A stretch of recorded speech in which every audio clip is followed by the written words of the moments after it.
And well, in phase 1 of Bihar poll, 65.08% voter turnout that was recorded. After this record polling that was seen in the first phase, the state is now in the final leg of campaigning, with the second phase that is to be held on the 11th of November. The big guns from both camps are leaving no stone unturned to sway voters. In a rally in Sitamarhi, Prime Minister Modi took a dig at the Mahagathbandhan and reminded that Jangal Raj prevailed during the RJD rule, and if they return to power, then once again Bihar will be pushed back to the dark age. Modi asked people of Bihar if they wanted Katta Sarkar in Bihar. Prime Minister Modi also added that there was no development done by Jangal Raj Sarkar and the youth did not get jobs during the RJD rule. During the event, Prime Minister Modi vowed to take Bihar's makhana to global markets.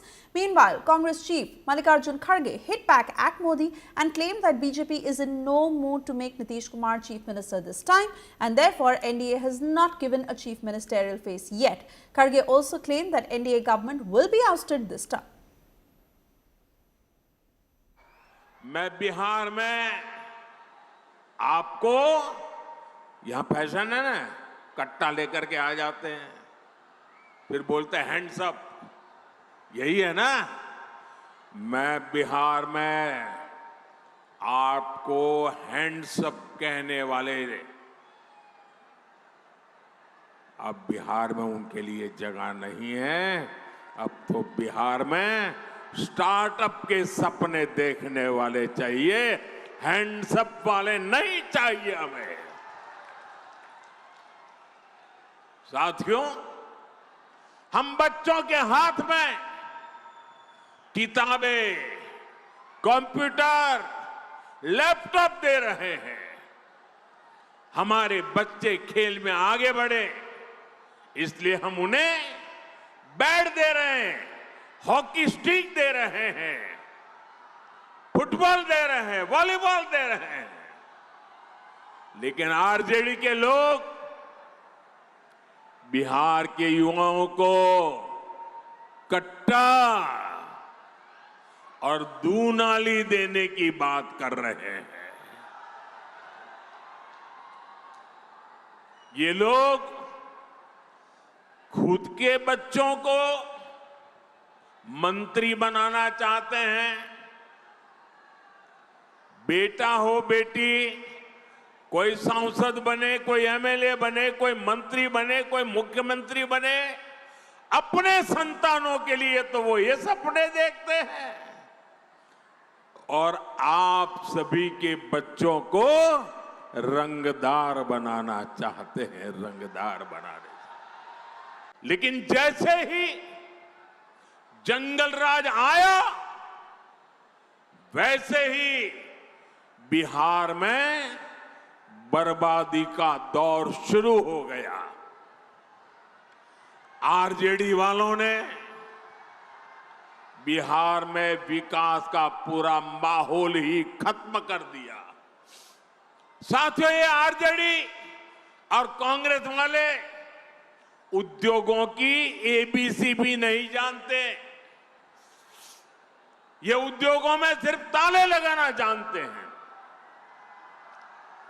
15 वर्ष के जंगल राज में एक भी बड़ी factory, बड़ा कारखाना बिहार में नहीं लगा। यही मिथिला में जो मिलें थी, फैक्ट्रियां थी, वो भी बंद हो गई। 15 वर्ष के जंगल राज में कोई भी बड़ा अस्पताल, मेडिकल कॉलेज बिहार में नहीं बना। इसलिए जंगल राज वालों के मुंह से विकास की बातें सिर्फ और सिर्फ सफेद झूठ है। साथियों,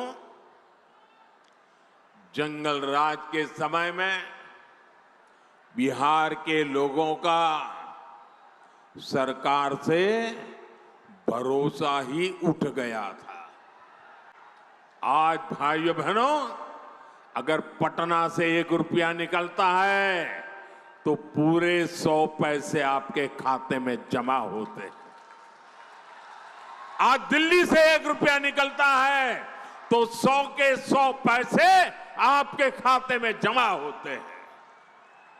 और इसलिए मेरे माताओं, बहनों, भाइयों, नौजवानों, आपको सावधान रहना है।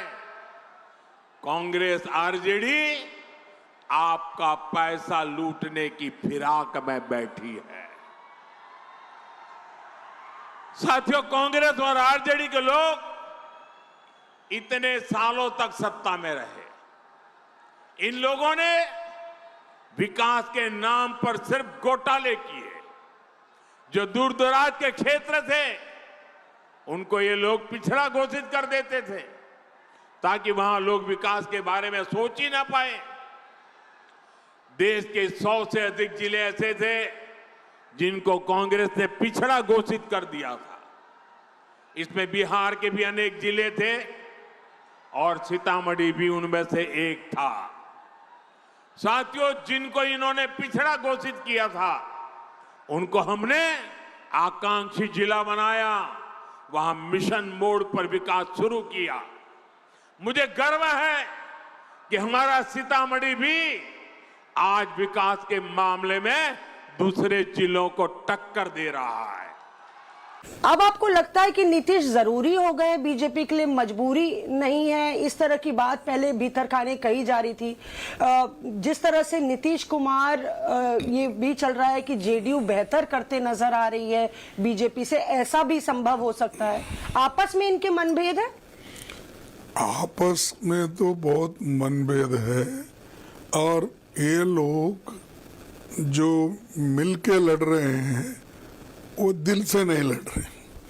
वो ये चाहते हैं कि किसी न किसी तरीके से ये नीतीश को पीछे रखना। नहीं तो आज तक उन्होंने अनाउंस ही नहीं किया चीफ मिनिस्टर कौन है, नहीं उनके नेतृत्व में लड़ रहे हैं। अरे नेतृत्व में हर जगह कोई ना कोई लीडर रहता है, उनके नेतृत्व में लड़ते हैं। हम लोग भी जो इलेक्शन लड़ते हैं किसी न किसी नेता को हमारा मुखिया बना के ही लड़ाते हैं। तो ये जो बातें वो बोलते हैं सब ठीक नहीं है। इलेक्शन के बाद वो पाप बेचारे को किसी कॉर्नर कर देंगे।